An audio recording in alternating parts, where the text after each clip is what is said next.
आंसुओं का रहस्य। एक बार श्री कृष्ण को रोते देखकर गोपी श्री कृष्ण से रोने का कारण पूछती है।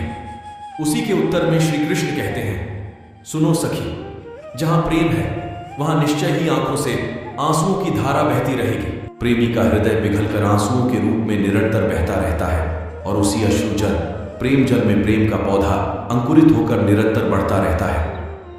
सखी, मैं स्वयं प्रेमी के प्रेम में निरंतर रोता रहता हूं। मेरी आंखों से निरंतर आंसुओं की धारा चलती रहती है। मेरी इच्छा नहीं थी कि मैं बताऊं, पर तुमने बार बार पूछा तुम क्यों रोते हो, तो आज बात कह देता हूं।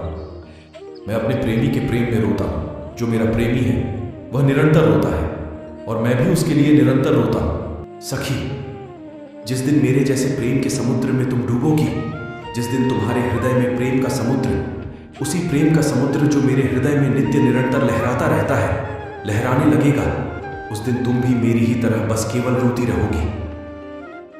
सखी, उन आंसुओं की धारा से जगत पवित्र होता है। वे आंसू नहीं है, वह तो गंगा यमुना की धारा है। उनमें डुबकी लगाने पर फिर त्रिताप नहीं रहते।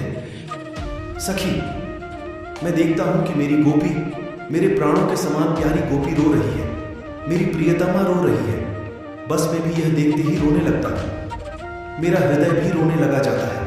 मेरी प्रिया प्राणों से बढ़कर प्यारी गोपी जिस प्रकार एकांत में बैठकर रोती है, वैसे ही मैं भी एकांत में बैठकर रोता हूं और रो रोकर प्राण शीतल करता हूं। यही है मेरे रोने का रहस्य। जय जय श्री राधे।